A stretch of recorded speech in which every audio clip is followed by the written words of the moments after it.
Akreditacija znači da ne postoji individualni pristup nečemu, nego postoje pravila po kojima bi trebao neko da se ponaša.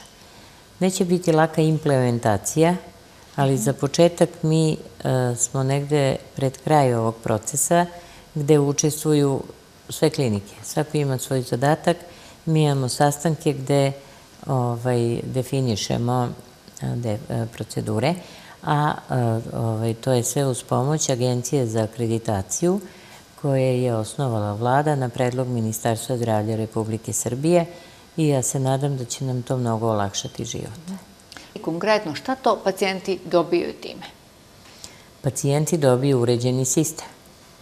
Pacijenti dobijaju to da kada stoje ispred vrata znaju da će se trijaža vršiti po ozbiljnosti oboljenja, a ne po tome kad je neko došao. Ko duže čeka.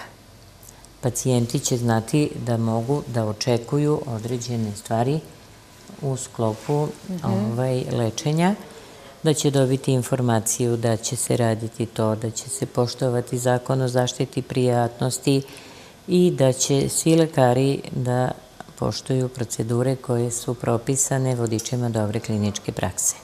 Znači kvalitet.